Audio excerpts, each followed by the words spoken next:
Hi, thanks for coming back to the Inexperienced Podcast. If you enjoyed this week's conversation, you can find all of our other conversations on Spotify, Apple Podcasts, Amazon Music, or our YouTube channel. You can also follow along on our social medias on Instagram, X, or TikTok under the same handle, _inexperience_, as well as Facebook under the Inexperienced Podcast. You can also send us an email at myinexperiencedpodcast@gmail.com. You can visit our website at inexperiencedpodcast.com. If you or someone you know would like to be a guest on a future episode, you can fill out our guest interview inquiry survey that can be found on our social medias or our website. Thanks again for joining us. Please enjoy this episode and continue to follow along and share with your friends. I greatly appreciate you guys being here. Thank you. Before jumping into this week's conversation, I think it's important to note that this conversation was recorded on June 11th, 2025, just before the current state of the world was set. While things have changed with world affairs, this conversation is still important, and maybe it's now more important to be had and to be heard. So please enjoy this conversation with Dr. Bob Thiel, and please give your feedback and let me know what you think about the things that we said and the topics that we do discuss, especially now. Thank you. Hi, welcome to another episode of the Inexperienced Podcast. Today we'll be talking with Dr. Bob Thiel. Dr. Thiel has a PhD in nutrition science, even being named the Nootropic Doctor of the Year. He also has a THD in theology with an expertise in early and historical Christianity, having written more than 30 books, including 3 this year. Dr. Thiel also writes 3 articles on world news analysis in relation to prophecy on his website, cogwriter.com. Dr. Thiel, thank you so much for doing this. I really appreciate you being here. Thanks for having me. So, a little bit about you. So you're out in California. Everything all right over there? Oh yeah, where I'm sitting right now, we're about 200 miles from where everything is happening. However, The chaos. however, there are supposed to be demonstrations about 16 miles north of us and about 20 miles south of us over the weekend. But no, here we're pretty isolated. I feel as a local though, when you're from California or you're from New York, it definitely feels worse on the news. This is normal. People protest all the time here. Like, Yeah, it's funny. I was recently in Michigan, and I was talking to my father.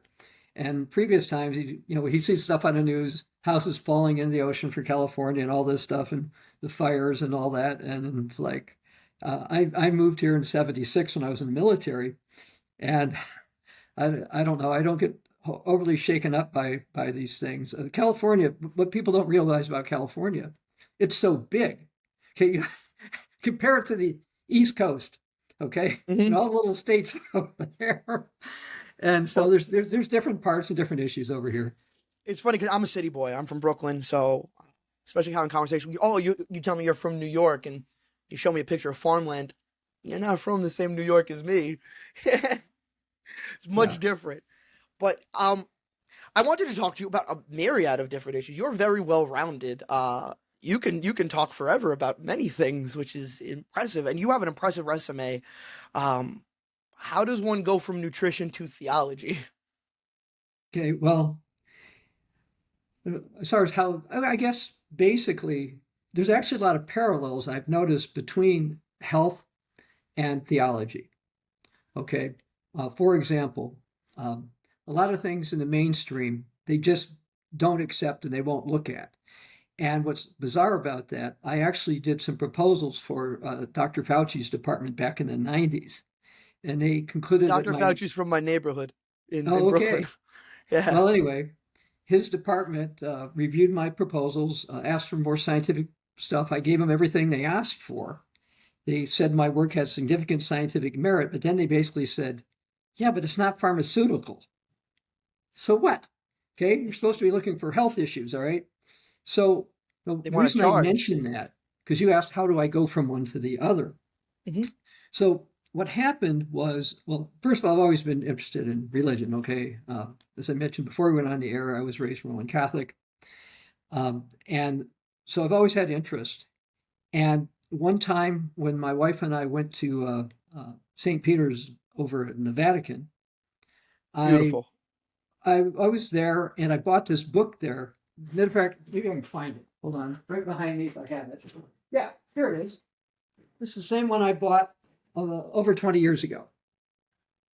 Okay, it's called The Popes. And now, what I'm going to say, I hope is not construed as Catholic bashing. All right, and I'll explain why in a moment. So I've had this book, and again, this is not a book I wrote. This is a book I bought in the Vatican. Okay, over in St. Peter's on the side, you could buy books. By the way, they still sell. There's like a library right there. What? They have like a little library right there. I was at St. Peter's about 10 years ago. Okay. Well, I've been multiple times, and they're still selling updated editions of this because there's other popes since then. So I've got this book, and here's a section about Peter. Okay. I skipped that because I know about Peter, right? All right. Everyone knows about Peter, well, almost everybody. Then I see this guy called Linus, and I start to read it. Then I read about this guy called Cletus or Anticletus. I start to read that. And then I start to wonder, where'd they get all this stuff? So I read about some other guys. Okay. And to make a long story short, this is according to Roman Catholic scholars, what I'm going to tell you next. They made this stuff up. It's not true. Now, I could understand it not being true. It says it came from something called the Liber Pontificalis. And then they shouldn't be selling it in the Vatican. Okay? Now, imagine yourself. You've been to the Vatican. You buy a book in the Vatican from your church, and you expect it to be fact. That it would be true. Yeah, especially if you're buying books from the Vatican. I don't think they have much fiction. There wasn't a Harry Potter section. No, well, I didn't look for that. Yeah, that's what I'm saying. So why would something be untrue? Yes, it says that, for example, about the second guy, Linus, he made dispositions for women to be admitted to holy places with their heads covered. Okay? But we have no information on that. Then it talks about Anticletus, and he dictated the norms for ecclesiastical dress. Now let's talk about that one for just a moment. Okay? You've seen the Pope. Matter of fact, there's a book I wrote this year. Okay? He's got his ecclesiastical dress on, right? Quick moving. But I just showed you that they claimed this guy named Cletus or Anticletus came up with this. And let's see what years did they have him as. From the year 76 to the year 88. Okay, so this is the 1st century AD. Okay? Okay. No.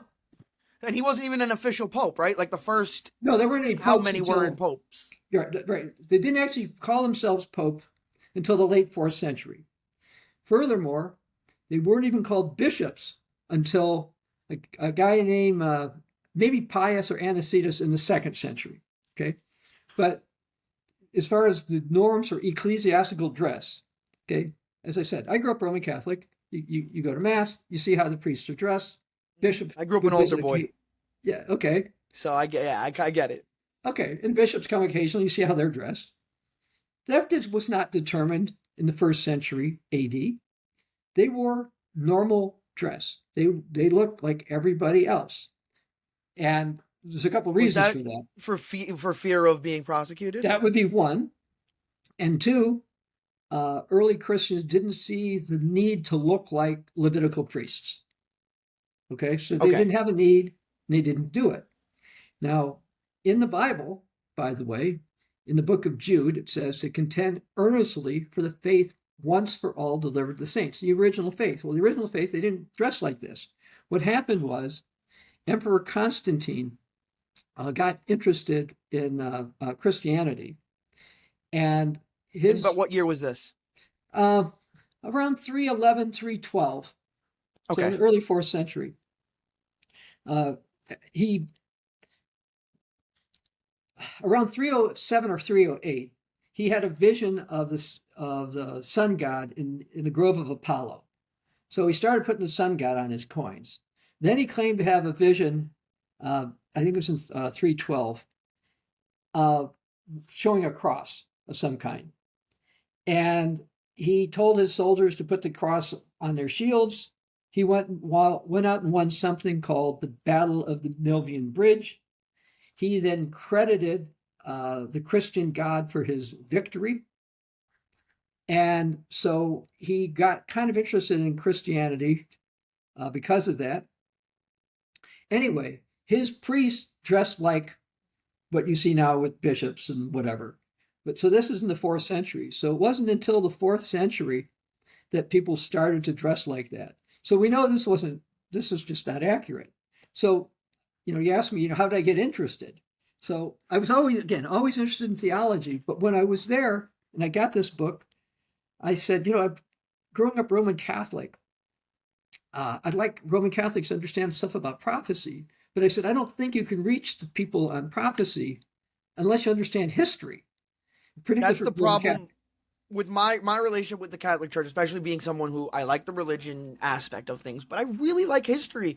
And there's more than just the Bible when it comes to learning about Catholicism. But I don't think Catholicism does a very good job teaching any of it. Yeah, but anyway, they do teach, the scholars teach what I just said, that the stuff in there from those first things about the pontiffs, the bishops, who were not even bishops, but the first people that are in their succession lists, let's call them that, they didn't write anything, and they didn't do this stuff. We have no record. Okay, to the best of my knowledge, I have read every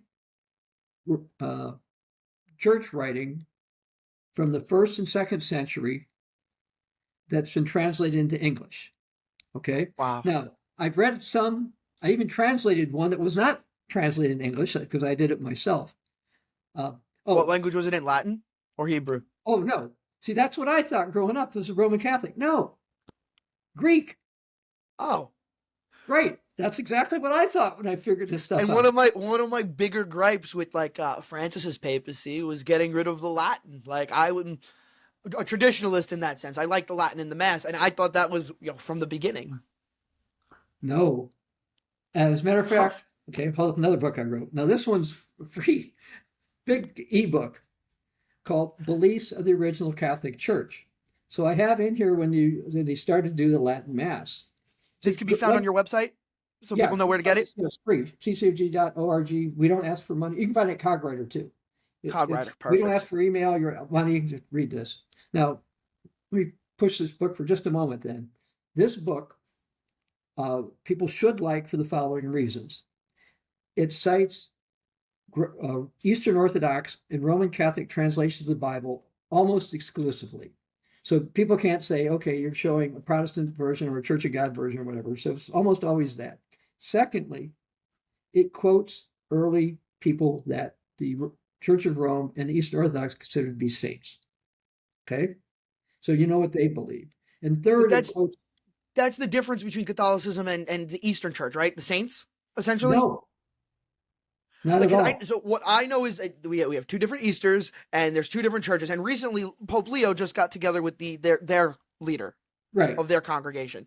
What I know that's significant, bringing the churches together, but I still don't really completely understand why we're separate. Okay, that's a whole other topic which I'll address right now. Okay, Awesome. And I'll eventually get back to your original question. Okay, according to basically the Greco-Roman Catholics, I use the term Greco-Roman to include the Eastern Orthodox and Roman Catholics. There were 5 apostolic sees: Rome, Constantinople, Alexandria, Antioch, and Jerusalem. Okay, and they all basically kind of got together in the 2nd, 3rd centuries, but more officially under Constantine in the 4th century. Okay, they were pretty much the same. Then there were political issues with them. But the Church of Rome decided to support the Eastern Church when it came to the Crusades. Okay. So they were together. But then there was something that happened in the year 1054. The Eastern Orthodox call it the Great Schism. It was mostly political. But after that happened, all things. Then after it happened, this is where it gets really interesting. You've got a list of a bunch of differences between the two. Now, you mentioned Easter. So let's talk about that, and I'll tie into all of this. And this also ties in with Leo.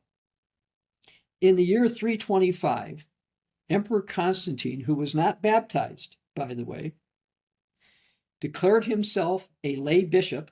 So he declared himself a bishop. He'd never been baptized. Without being baptized. Correct. He summoned bishops together in a town called Nicaea, and he wanted to resolve some issues. One of the issues, the one I think they did get right, was that Jesus is divine. Okay? We agree with them on that. Okay, that was fine. So that was one. But one of the other ones they did was what's called the date of Easter. Now, it's called the date of Easter, and this part I think is bizarre. Like you, growing up Roman Catholic, I had no idea that Easter was supposed to be Passover. Yeah, I kind of picked up on that this year for the first time. I was like, oh, that makes sense now why it changes. Right, in that all respect. of it. But what was bizarre is it's not like Passover at all, okay? Passover was done at night. You got the bread and the wine, symbols of, Christ's body and blood. And then it was done at night. It was not a resurrection holiday. But what happened was, after the Jews revolted in the year 130 to 135, the Bar Kokhba revolt, it got to be politically dangerous to be associated with the Jews. So in Jerusalem, by the way, the Jews were kicked out, just to let you know. Okay. And that was renamed Aelia Capitolina by Emperor Hadrian. Well, anyway, people weren't allowed back in Jerusalem unless they were Jewish. They were supposed to eat biblically unclean meat. They were supposed to not keep the Sabbath. And some of them started to do Passover on a Sunday. Same thing happened over in Rome, but not quite the same. They didn't kick them out of Rome, but some of the people there decided that it was safer to keep Passover on Sunday and do some other things on Sunday.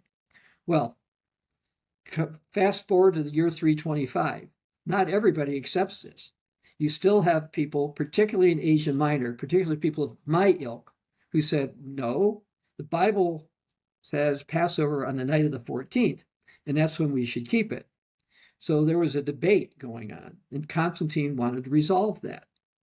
So he got people together, and according to Greco-Roman Catholic scholars, none of my people were invited. Okay, my people were not invited, or they weren't there. But the 318 that did go there agreed on that Easter, well, Passover, which they later called Easter, would be on a Sunday. Now, this is relevant for a couple of reasons, many reasons, but one of them is what you said about Pope Leo XIV and Patriarch Bartholomew of Constantinople. They are planning on getting together to celebrate the 1700th anniversary of the Council of Nicaea, and it's been proposed that the two of them are going to agree on the same date for Easter. Really? Yes. That's a big deal. Yes. Now, on rare occasion, including 2025, it was actually the same date.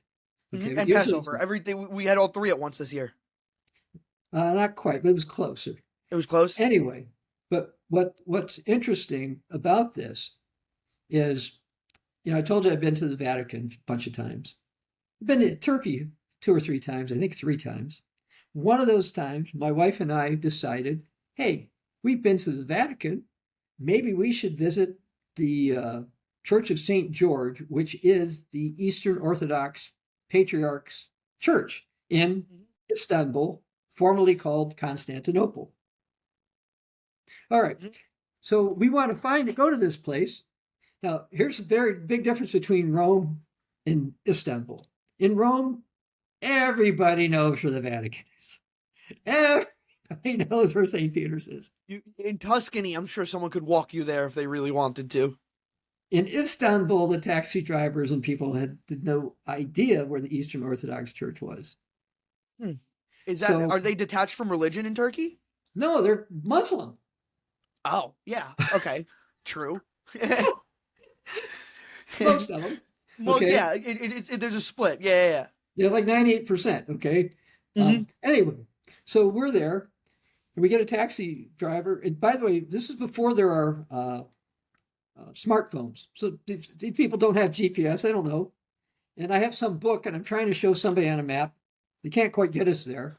So they drop my wife and I off. And we basically have to walk up this hill, walk down this street, turn a corner, and we're there.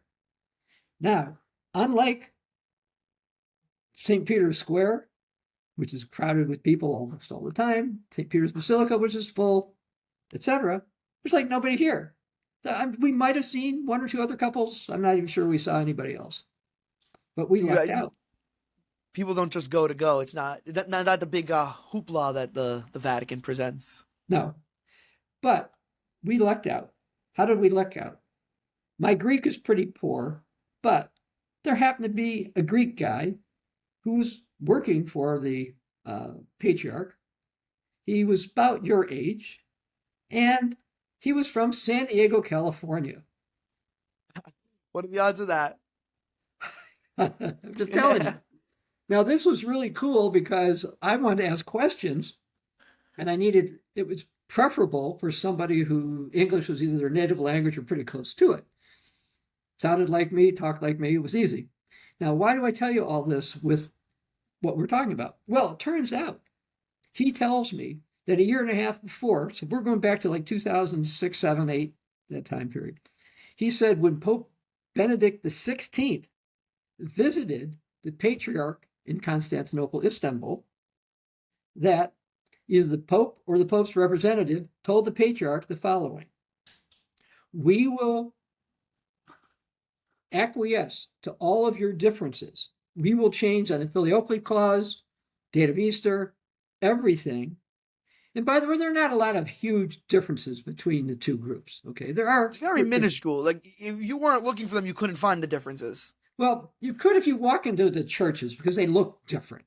Okay. Okay. In a Roman Catholic church, you can have a statue of Mary on one side, a statue of Joseph on the other side, crucifix in the middle, in the back. Okay, behind the altar. That's pretty much there. In Eastern Orthodox churches, first of all, there's usually no pews, except maybe on the side, because people stand up. Okay. Wow. And there's a lot of icons, paintings with gold and stuff on it for different people they consider saints and stuff. So the insides look a bit different. And so anyway, having said that, he tells me that the Church of Rome offered to change on everything as long as the Eastern Orthodox would change one thing, except the Pope. You take our guy, we'll change everything to what you said. One church. Now, this gets back then to, you mentioned Francis before we went on the air. Let's talk about Francis for half a moment. When Francis came up, he used titles initially, which were very similar to Eastern Orthodox titles, if not the same, to try to basically tell the Eastern Orthodox people, the leaders, that we're not trying to lord it over you.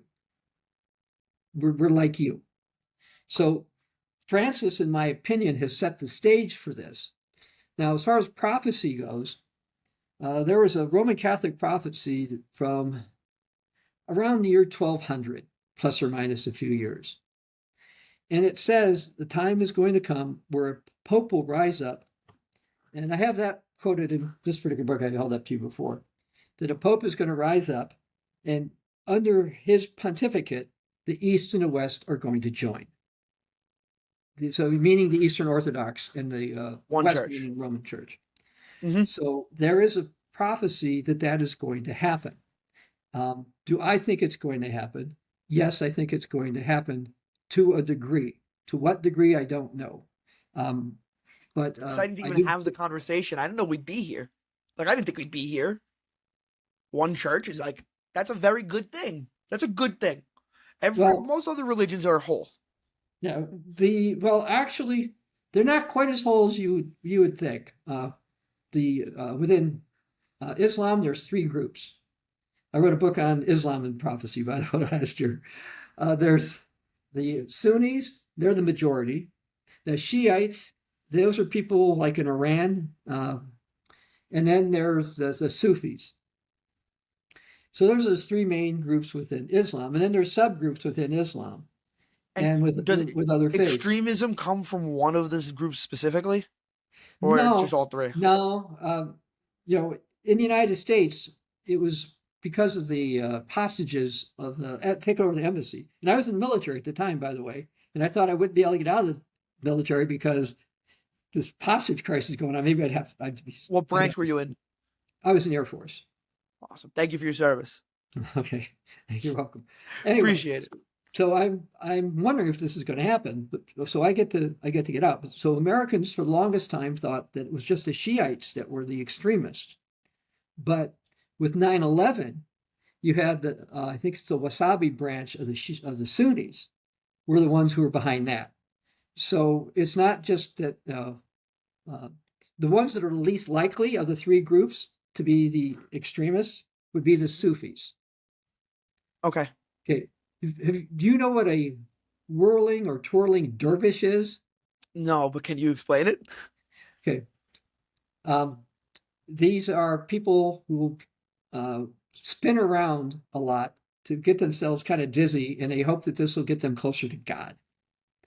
Those are the Sufis. And when I went to one of the times my wife and I were in Istanbul area, we went to seeing one of their a dance one night that they were doing, and so we got to see them.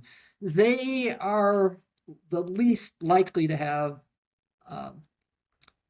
terroristic extremists with them, whereas you'll see some within the Sunnis and you'll see some within the Shiites.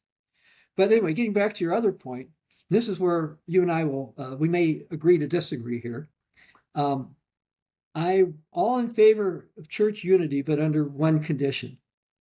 What's your condition? The one the Bible says. Jude verse 3, contend earnestly for the faith once for all delivered to the saints. My hope and prayer, and I prayed about this morning, is that perhaps Patriarch Bartholomew and perhaps Pope Leo XIV will be moved to look more into other aspects of original Christianity and go in that particular direction.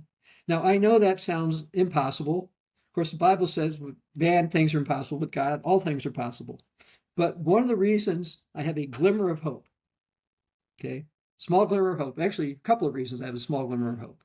One is we're supposed to pray, okay, all right, and the Bible says to contend for that faith. But the other is within a few days of becoming Pope Leo XIV, he met with leaders from, I think, 23 Eastern Rite Catholic groups. Now, people get confused about Eastern Orthodox versus the Eastern Rite. So let me explain for a moment.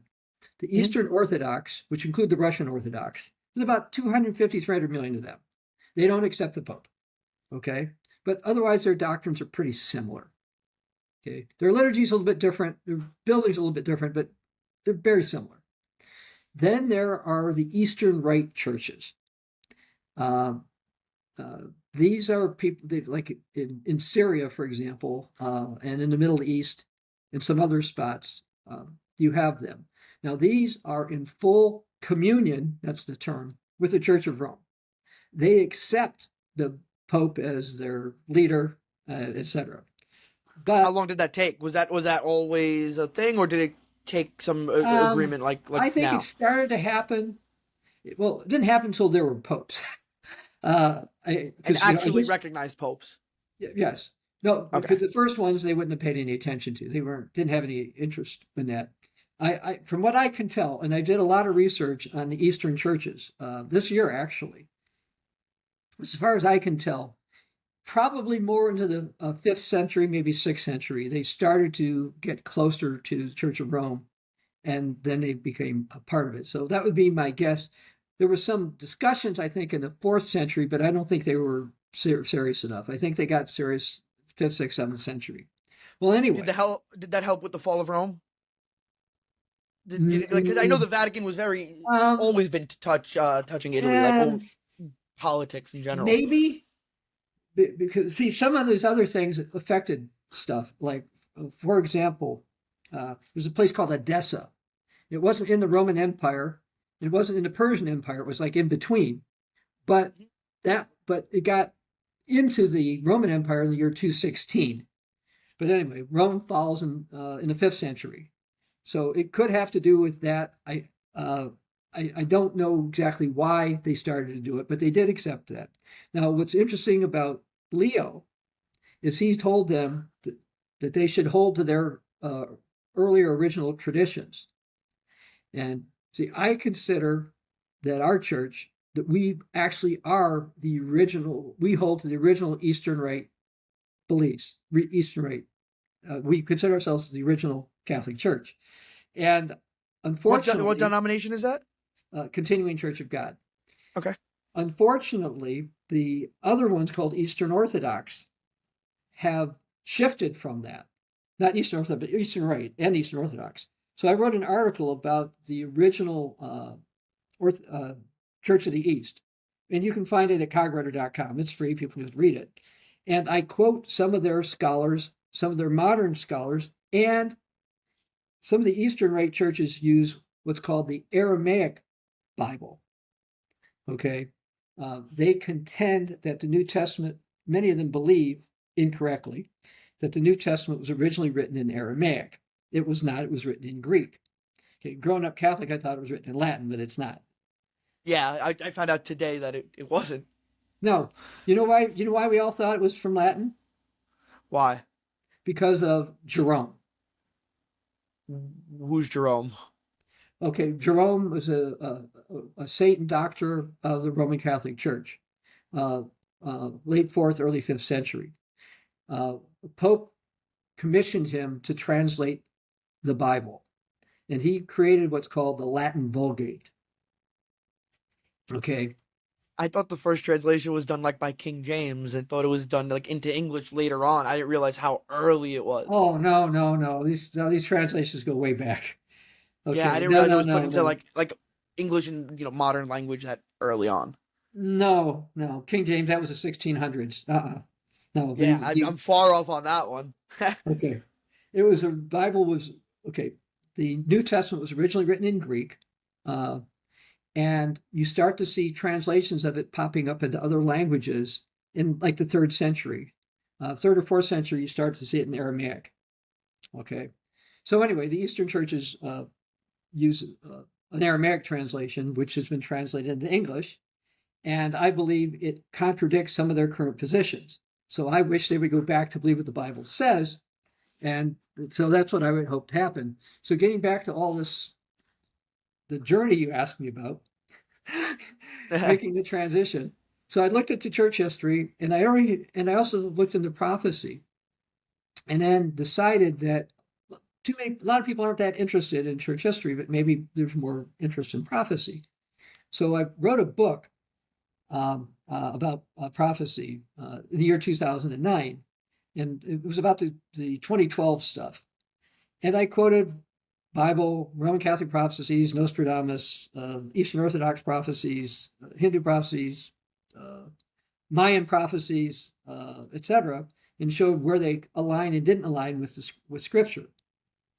And in my book, by the way, it's a good thing you're sitting down for this. You'll find out that, no, I did not say the world was going to end. Matter of fact, I said the world was not going to end in December of 2012. And instead, world events aligned with about 32 things that were in the book by that time.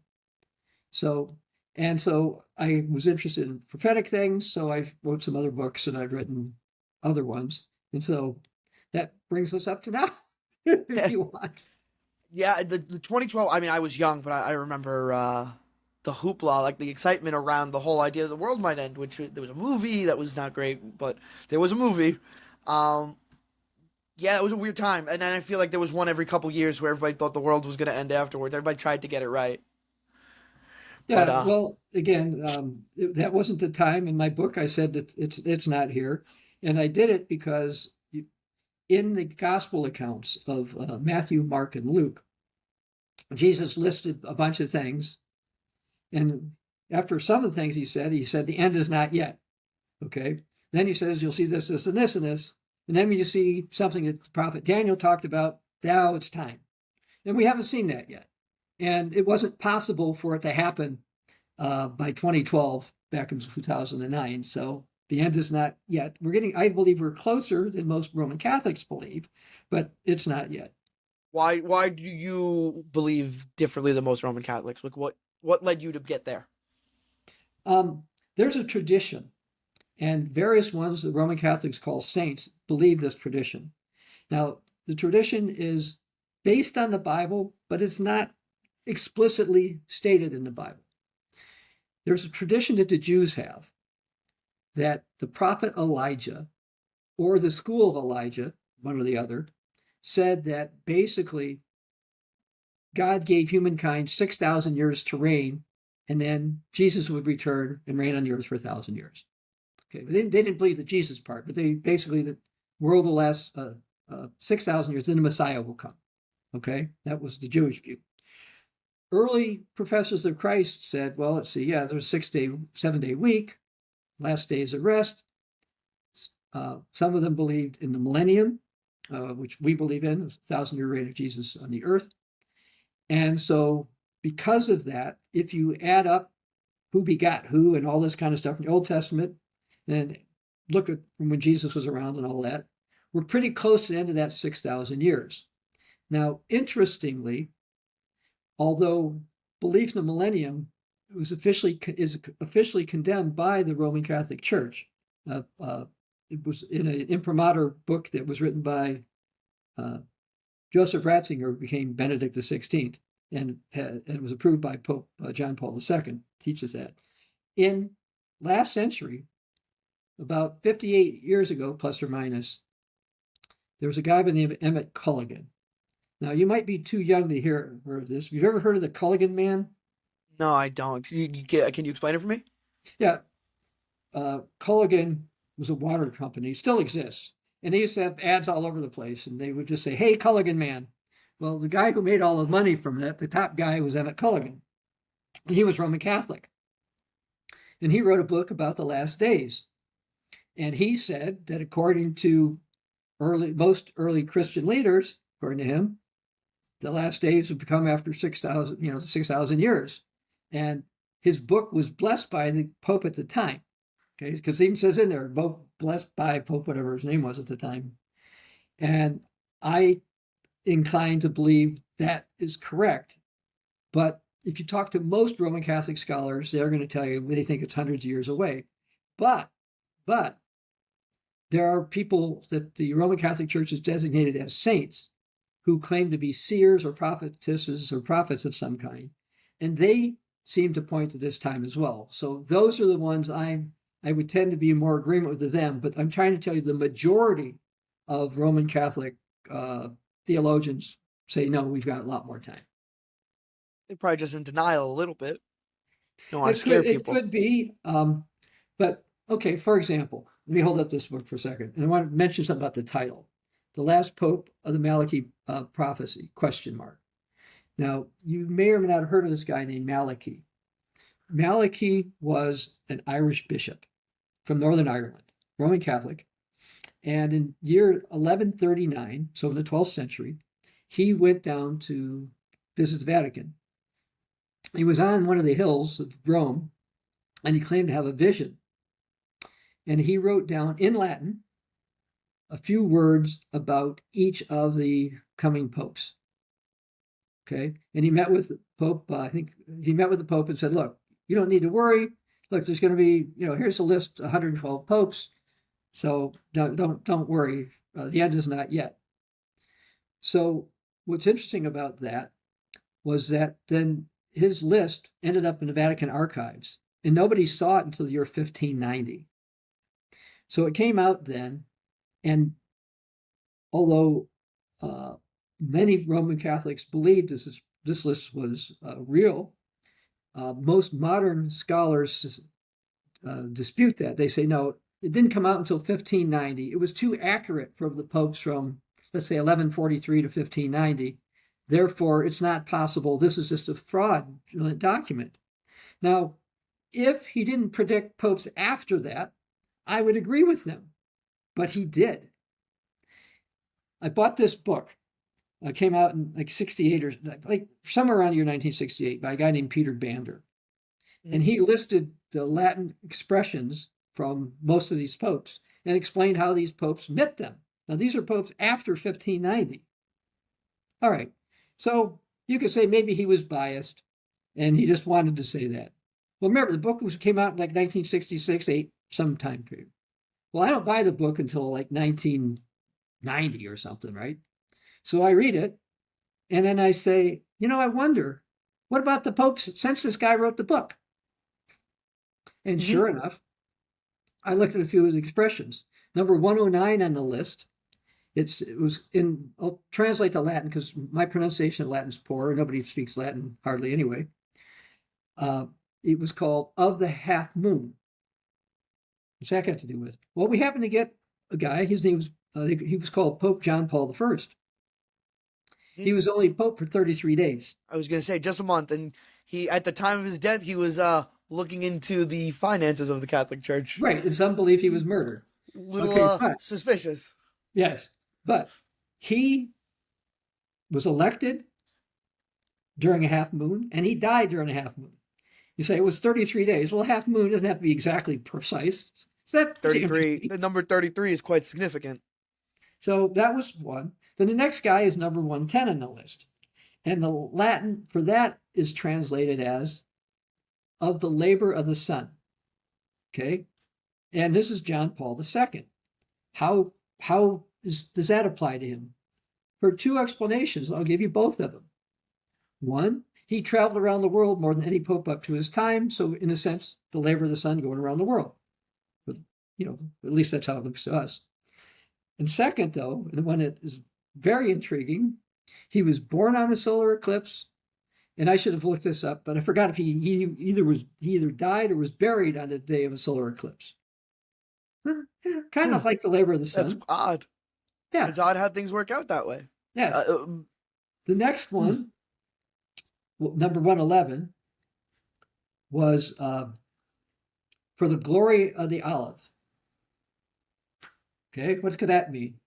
Well, it turns out that there's an order of within Roman Catholicism called Benedictines. And the Benedictines are called the Olivetan order of the olive. And they've always said a pope would be to their glory. Well, why Pope? Why of the olive? Is it a peace thing? I don't recall why they picked it. I just know that was it. So anyway, in this context, you have Ratzinger who picked the name Benedict, and it just kind of fit within that time period.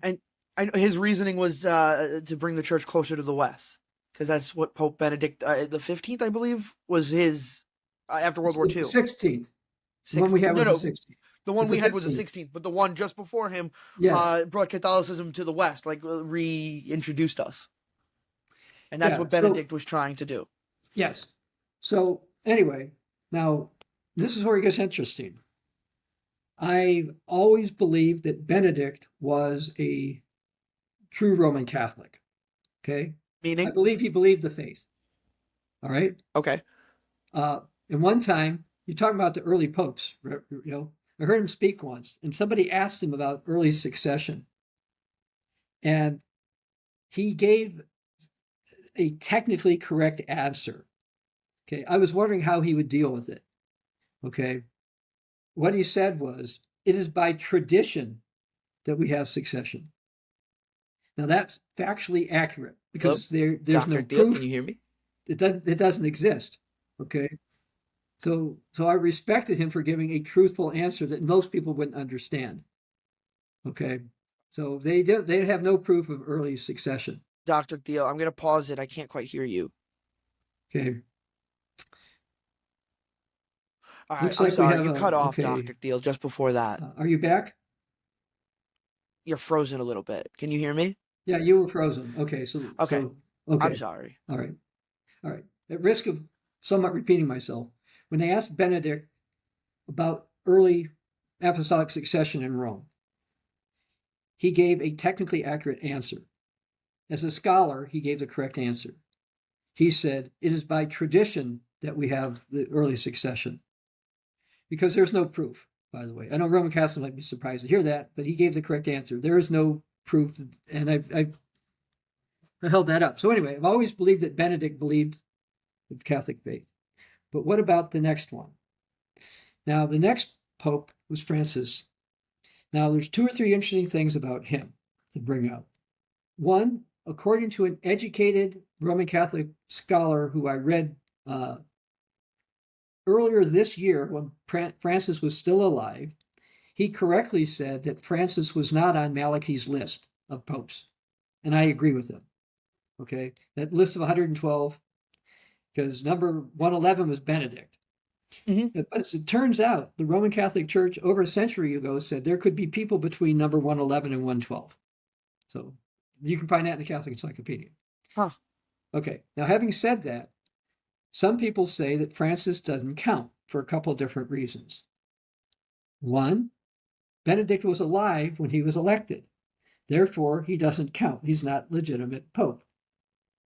Second, others have said he was some type of an anti-pope because he went away from various traditional teachings of the Church of Rome. And so people say he didn't count. But whether he counts or not, the Church of Rome has long said there could be people between number 111 and 112 on the list. Okay?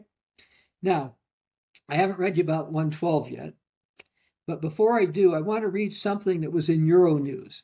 I'm going to read it. It's in my book, okay? And so you might find this interesting here. It says, according to a 900-year-old book in the Vatican, Judgment Day may be soon upon us. According to the 12th century book credited to the Irish Bishop St. Malachi, it's going to take place in 2027. Now, that's not true. It's true that Malachi had a book, came from the 12th century. That's true. And it's true the Vatican has it. All that's true. But it doesn't say it's going to take place. That's an interpretation of a Latin phrase regarding Pope Sixtus V. He was called an axle in the midst of a sign. So some people said since he was halfway, he was in the first, at the halfway point, that the end is supposed to come 442 years later, and therefore it was going to happen in 2027. I want to let your audience know I do not believe the end will come in 2027, okay? But this was posted, Euronews had it, I think Jerusalem Post put it out there. Now, what I do want to read, and this is from the Euronews translation here. Here's what Malachi wrote about the final pope. In the final persecution of the Holy Roman Church, there will reign Peter the Roman, who will feed his flock among many tribulations, after which the seven-hilled city will be destroyed. The dreadful judge will judge the people, the end. And then the article correctly says the seven-hilled city refers to Rome. Now, unlike these other passages from Malachi, which are like 3 words or 4 words, that one was pretty long. It talks about that there will be this guy at the end time, there will be tribulation, and the city of seven-hilled city gets destroyed. Now, getting back to other prophecies from Roman Catholic writers, by the way, Roman Catholic writers have claimed that there will be an anti-pope who is going to come. Now, according to the Catholic Encyclopedia, there were 30 recognized anti-popes up until the year 1530 or so. So it's been about 500 years since there's been an official anti-pope. So do we still have someone who says they are the anti-pope? No, but basically no, there are Roman Catholic writers who cite Roman Catholic prophets and seers and saints who say there's going to become an anti-pope. All right. And I know it in St. Peter's Basilica, they have the portraits of the popes, and there's no more spots. So people think that's part of the prophecy as well. Yeah, there's also something about the big black throne in there too, that the last pope is going to sit on it. It's a big black What is chair. the deal with the throne? Why is it there then? Like no one sits in it? Oh, you can't sit on it. It's raised above the ground about a yard or so. And what's the purpose? The prophecy, I was told when I saw it the first time, I was told that it had some interpretation related to Malachi's prophecy, says that it will be the final pope who will sit in that. And I mentioned to you Jerome before. Yeah. If you look at the legs, he's one of the 4 guys holding it. Oh. Okay. So anyway, That's fascinating. within Roman Catholic uh, uh, prophecies, there's an antipope. Well, we haven't had an official one for a while. Now, there are also some Roman Catholic writers and priests and prophets who've suggested that the final pope will also be the Antichrist. That the Antichrist will usurp the throne of the Pope and rule over the Vatican. Okay, I believe that, by the way.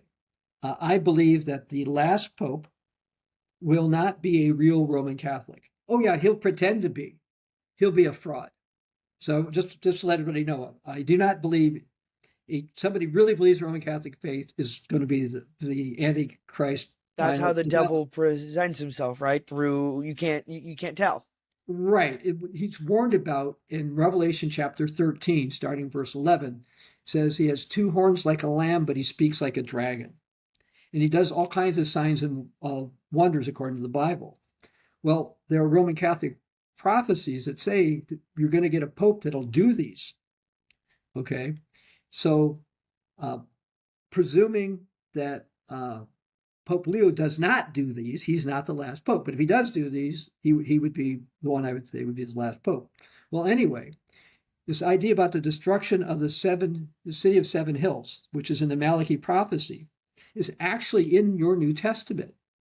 The book of the Apocalypse, also called the book of Revelation, chapter 17, says supporters of the beast will turn against the woman of the city of seven hills and destroy her. Mm-hmm. Now, reason this is important, one of the many reasons this scripture is important from a Roman Catholic perspective, is that the false prophet, the one who's going to support the beast, this false prophet does not get destroyed then. Okay? He doesn't get destroyed according to the Bible until Jesus returns in Revelation chapter 19. Jesus has him and the beast thrown into the lake of fire. So he's not destroyed then. So that tells, and he tells people not to worship Jesus, but to worship the beast. Okay? He's pushing emperor worship. And there are Roman Catholic writers who've warned, look, somebody's going to promote emperor worship. And that'll be this guy. That's why I say he's not a true Roman Catholic. He won't be faithful to the Roman Catholic Church. And I don't know yet if it's this guy or the next guy or whomever, but those are, again, when you put, it's interesting to me when I look at Roman Catholic prophecies warning about some stuff, and I read biblical ones warning, and I put them together. And I do that a lot, again, in this particular book. This one came out fairly recently. And so that's something I'm kind of watching. And again, I've used this term before.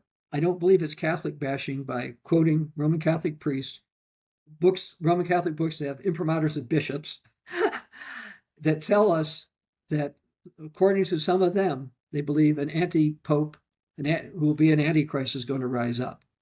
And so anyway, I talk about those kind of prophecies in the books. And it's all incredibly fascinating to these things do happen. Like, there are signs that this is all like really happening, and they do happen. It's happened over thousands and thousands of years. It's not going to happen all overnight. Correct. But it's definitely exciting to connect the dots to what's going on and taking it from this ancient book that was kind of just dropped on our door and how we live our life, and it still provides lessons and real world material. It's really incredible. I believe, God, the Bible says, the New Testament tells us that God spoke through the prophets, had them write things down, inspired them, and we think they're still applicable today. And, Absolutely. So I got hurt 2 years ago at work, and over the last 2 months, I found my religion again. Not like a super devout Catholic. I kind of tell people I took a gap pope. I stopped going very early into Francis's papacy, and I started going a week before he died.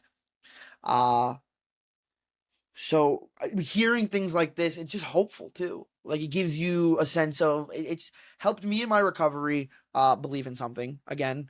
I don't necessarily agree with the Catholic Church still, but I still enjoy the stories and the scripture, and there's a lot of things that they do that I'm not I don't agree on 100%. But again, I also think that you can't force anyone to do something that they don't want to do. And as a religious organization, they have every right to do as they feel is fit. I don't think anyone should be uh, forcing their hand. We don't do that for any other religion. Every other religion gets to have their rights and have their values. For some reason, it's Catholicism and Christianity that has to answer questions.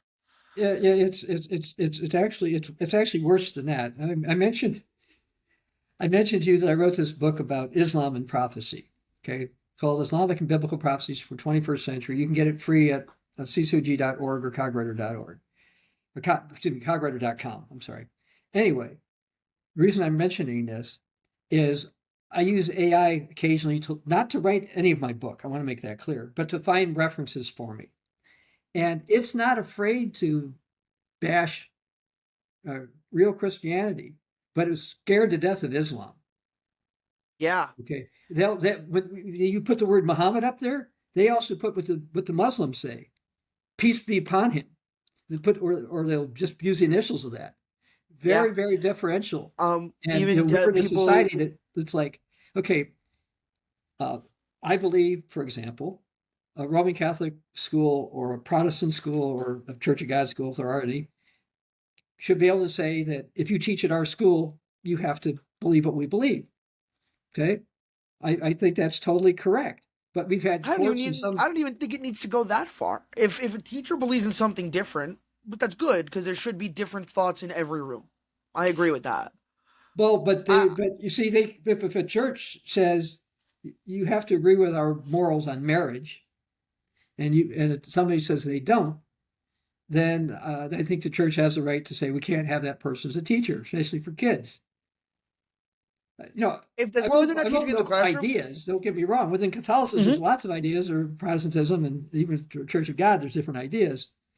But I think that but society, the courts have tend to rule more against what we call Christian beliefs than they would against Islam. And Islam on many of these topics is definitely more strident than, let's say, the Church of Rome is. But they seem to leave Islam alone. So, like, a big problem that I have forcing Catholics to do things is Christian and Catholic doctors more so than anything. I agree with a woman's right to choose. It's their body, their choice. However, I don't think if you go to a Catholic hospital to go get that procedure, a Catholic doctor has to do it. That's ridiculous. Go to any other hospital. Why would you? Why are we forcing someone to do something that they are wholeheartedly against? That's Right. crazy to me. Yeah. And we have to take it to courts. Yeah. Uh, I don't support abortion, but but again, as a person who's been a healthcare professional for decades, okay, yeah, I think I have the right to do or not do it. As a matter of fact, I had actually it came up decades ago. Some woman came to me and she wanted me to uh, recommend some herb to kill her baby, and I wouldn't do it. I didn't have to go to court for it or anything. And it was like 30 years ago. It was a long time ago, but it's like Back when they no, were I still don't do making that. tea.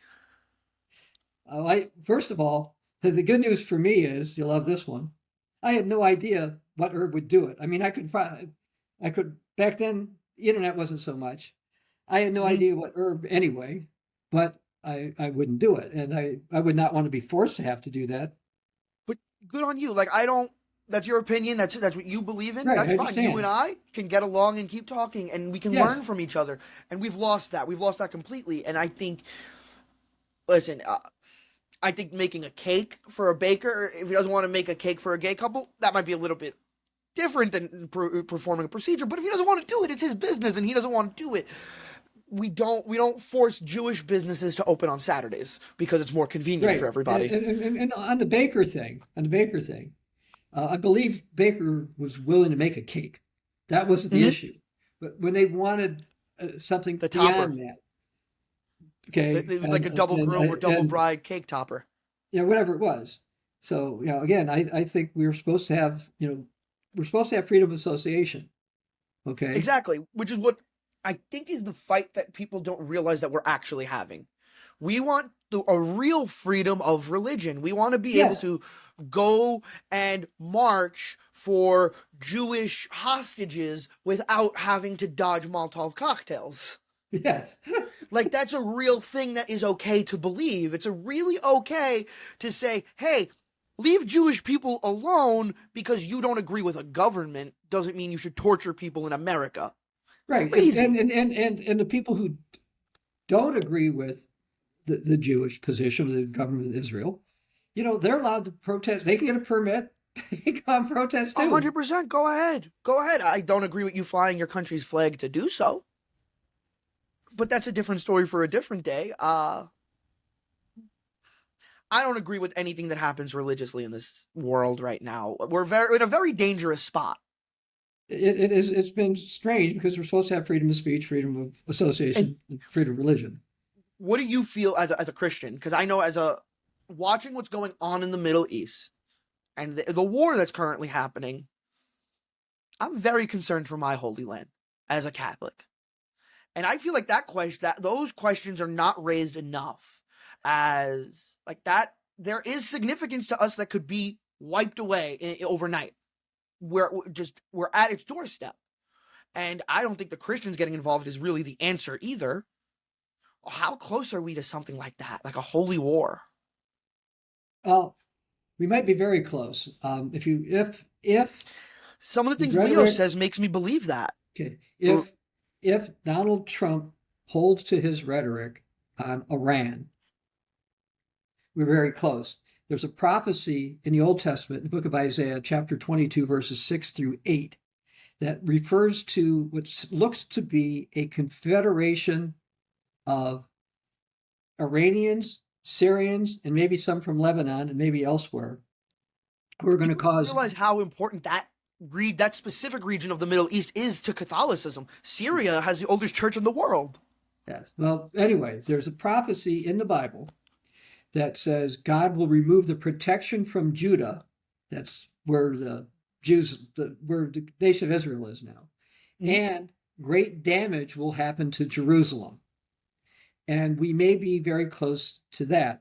Now, on the other hand, in the book of Daniel chapter 11, let's start with Daniel chapter 9. Daniel chapter 9, verses 26 and 27, talk about some kind of a temporary peace deal that will happen in the Middle East. I wonder if that will happen after some destruction happens, that we just talked about in Isaiah 22. Now, according to the 3rd century Bishop of Rome and Saint Hippolytus, that prophecy in Daniel 9, 26 and 27 says he's going to confirm a covenant for 1 week. Hippolytus said that means 7 years. And I agree with Hippolytus on this, and I think and most people who are prophecy watchers, I think, do. Well, according to Daniel 9:27, in the middle of that deal, it gets broken. And a European leader is going to come into the Middle East, into Jerusalem, and do something. Now, before I go further, I mentioned Islamic prophecy before. And again, I rely on biblical prophecy, but in Islam, understand Islam officially believes the Old and New Testament. Okay, they're supposed to. According to Islam, a leader will rise up in Islam. We call him the Imam Mahdi. He will make a deal, a 7-year deal with a Roman Catholic European leader. The Bible says that's going to happen. And that he's going to break the deal in the middle. The same thing. Now, here's where it gets interesting. Islam says from then on, that time on, Antichrist will reign. And 3.5 years later, Jesus will return. They're right about that, by the way. But where they're wrong is they say when Jesus comes, he's going to tell everybody Islam's the true faith. All right. That's where religions start to deviate. Yeah, so they deviate. But getting back to the other point, Jesus warned in Luke 21, the time would come when Jerusalem would be surrounded by armies. That hasn't happened yet, but I believe that a European leader who will rise up, he will also pretend to be Roman Catholic.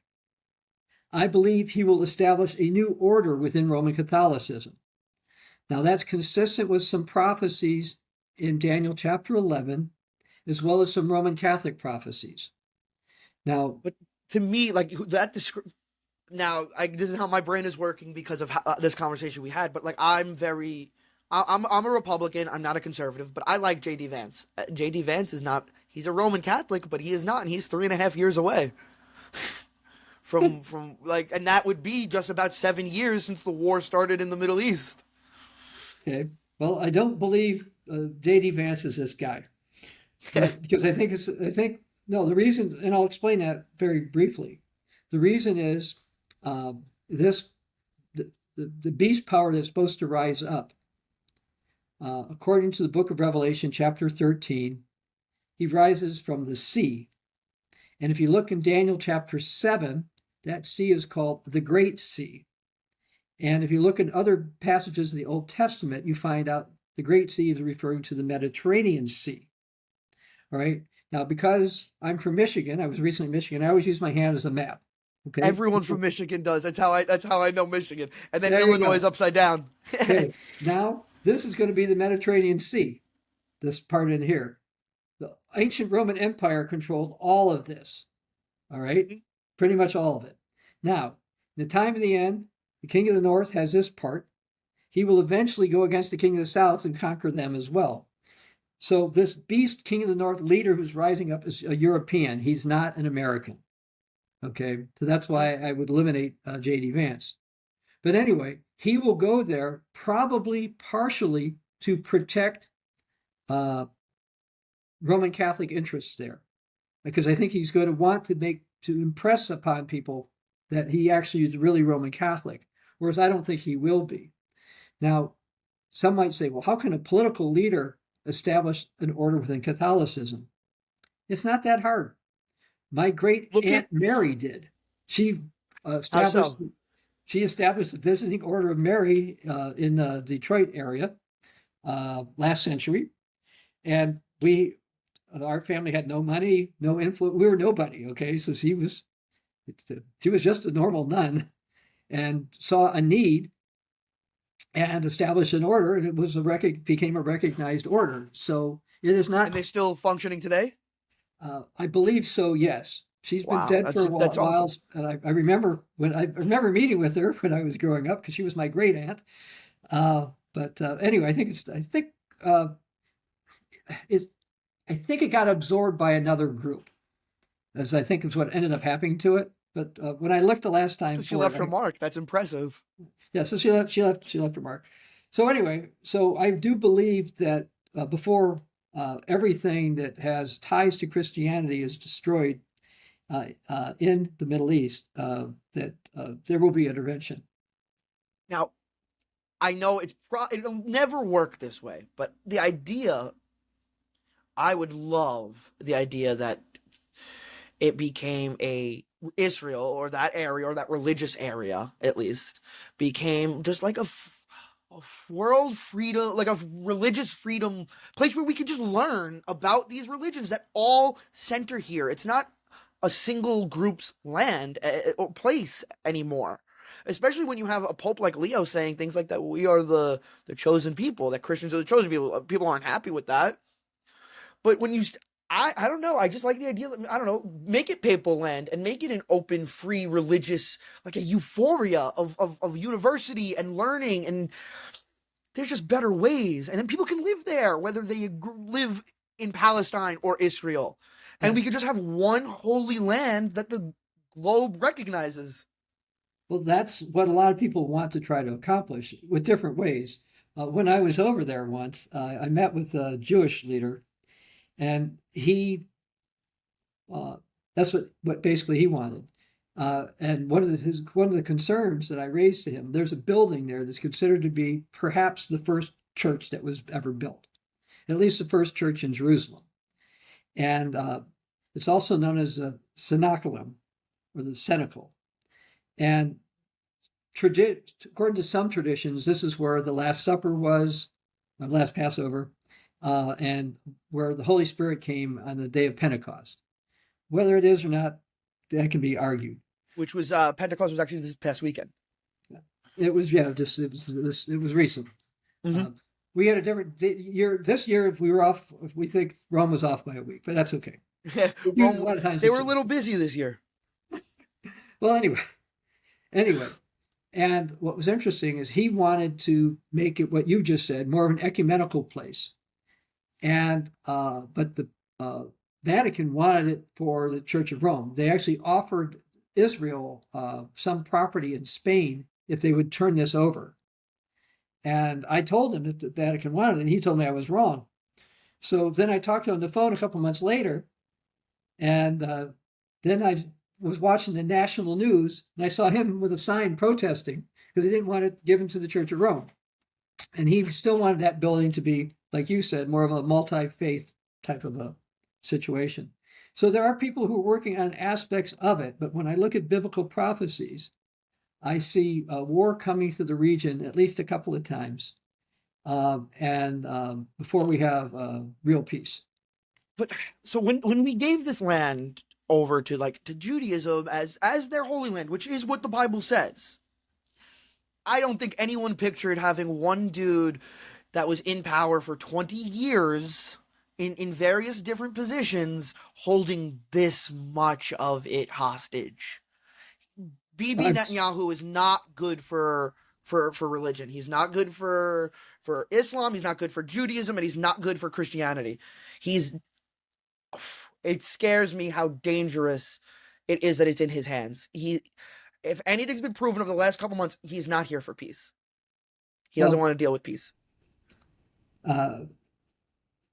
Israeli politics is interesting for lots of different reasons.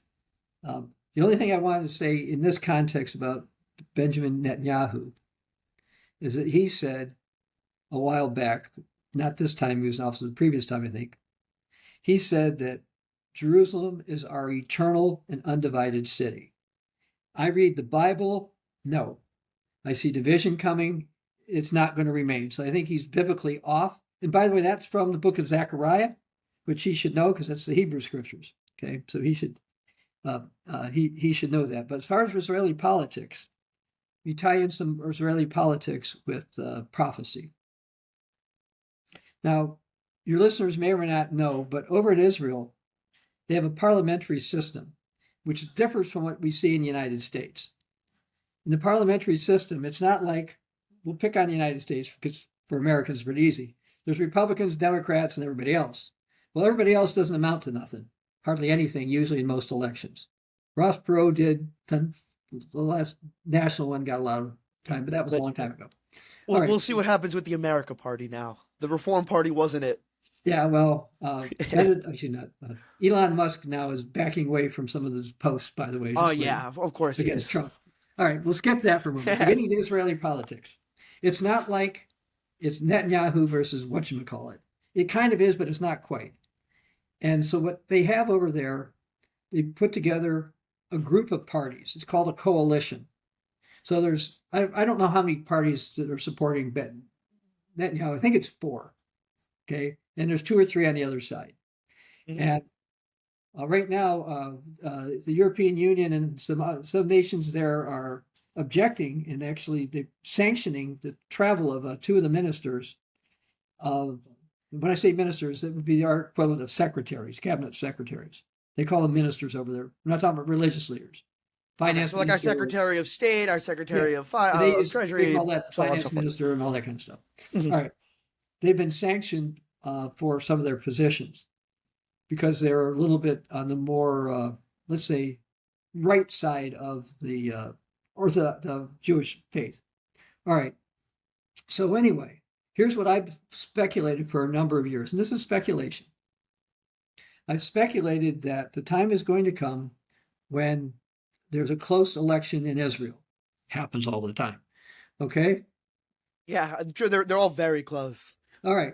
So here's the deal. I'm going to pick on you and your microphone. I'm going to call your microphone Candidate A. And I'm going to go up to Candidate A and say, hey, Candidate A, we really like you. We want to support you. All you have to do to win, become prime minister, all you have to do is allow us to re-implement sacrifices on the Temple Mount. We have the constitutional right to do it. All we're waiting for is a political decision. The court said that anytime politicians let us, we can do it. Let us do that. Okay, so candidate A is like, got to think about this. Well, candidate A is thinking about it. I'm impatient. I meet with you. Said, you know what? We really like you. Would you like to be prime minister?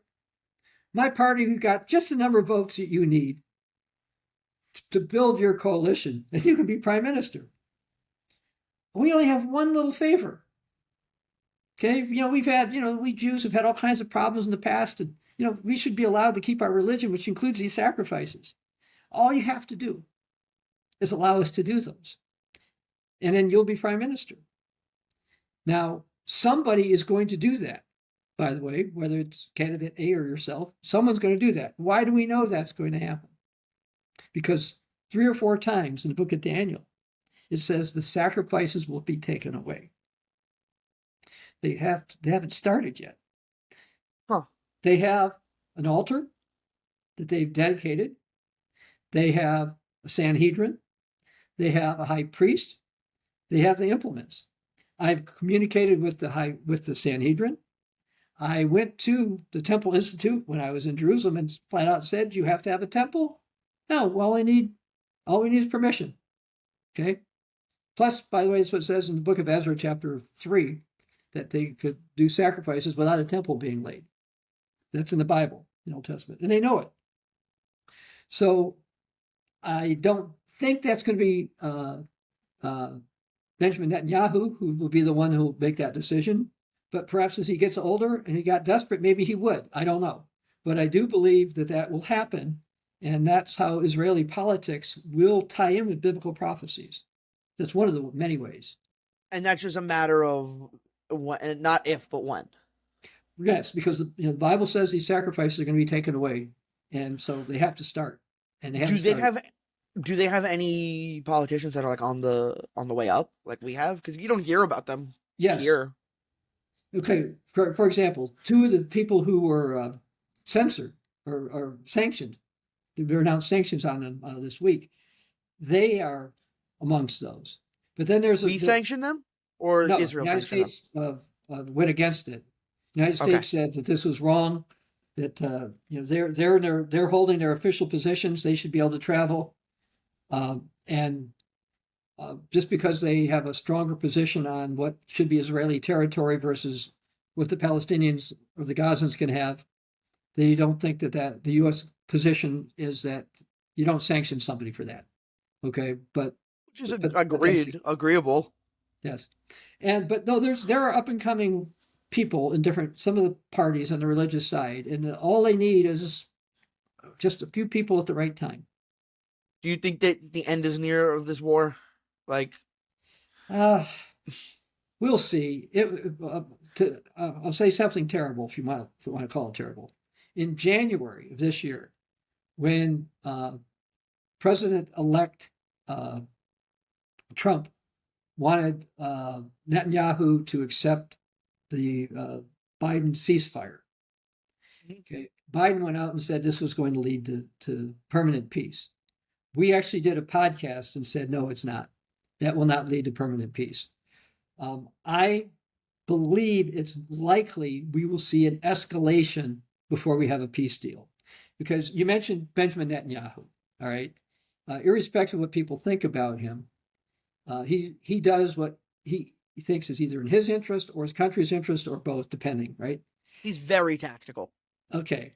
And if right now he sees no reason whatsoever to give in to having a Palestinian state, certain other things with Gaza, etc.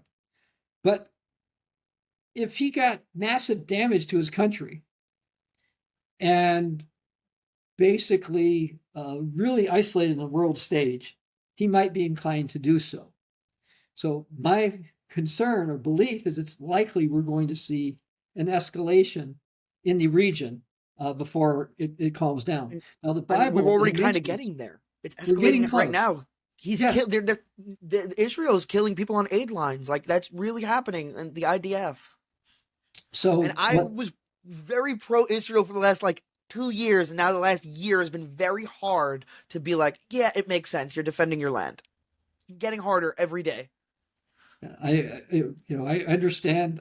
Well, we're a pacifist religion. Okay, so start with that. But getting back to the peace side, okay, in the Bible, Daniel 9, verses 26 to 27, talks about a temporal peace coming to the Middle East. And that's the one I told you, the Roman Catholic Saint Hippolytus says it's a 7-year deal. 1 week means 7 years. That's going to happen. Now, again, as I've said before, I've speculated that I believe things will get worse before they'll get better. We may very well see a regional war because with the Trump administration in office and its general support of Israel, okay, stronger than which is waning every day is waning more and more. Okay, but which is still stronger, I think, than Joe Biden's support. Yeah, even though Joe Biden was fairly supportive as well.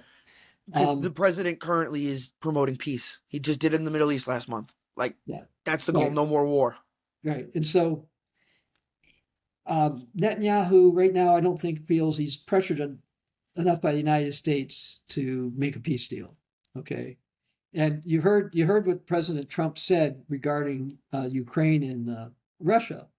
You know, he didn't say this about Gaza and Israel, but maybe he has the same attitude, which is, okay, they don't want to make a deal now, then I guess they're going to have to fight it out until they're ready. And my suspicion is he might feel the same way about Gaza and Israel. It just, the more and more this goes on, and I think as horrible as the hostage giveaway was, like the trade-off, it was horrible to watch, hard to watch, that these people are like parading around hostages, people that were just going to a concert or living in their home that you took Right. and you tortured.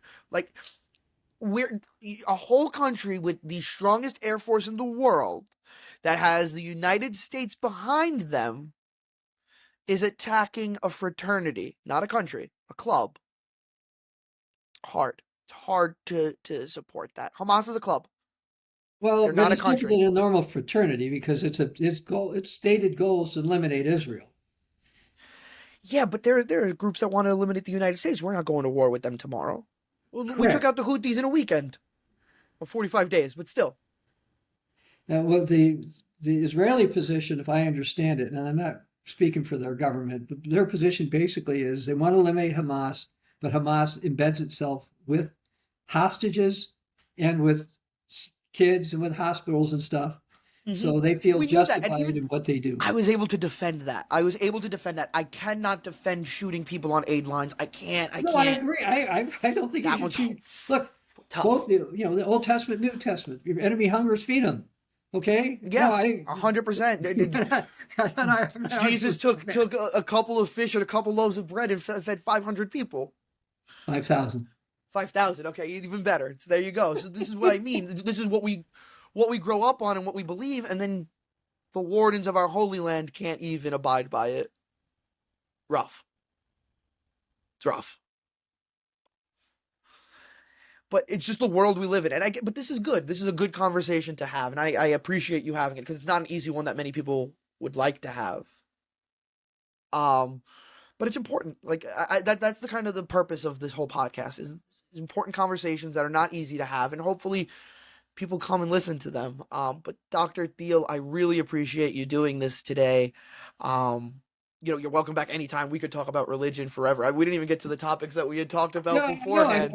I maybe can print out all these pages today. Well, please send them to me, and we could get back on it because we could definitely talk about all of that stuff. I was watching videos for the last 2 weeks about the original plan was Knights Templar, and we didn't even get to it.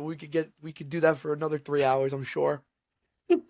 So anyway, but Dr. Thiel, if people are looking for you, they can find you on your YouTube at Bible News Prophecy, also Facebook, and on your website where you write 3 articles a day on cogwriter.com. Correct. Dr. Thiel, thank you so much for doing this. You're welcome back anytime. And thank you guys for listening. Thanks for having me, Joe.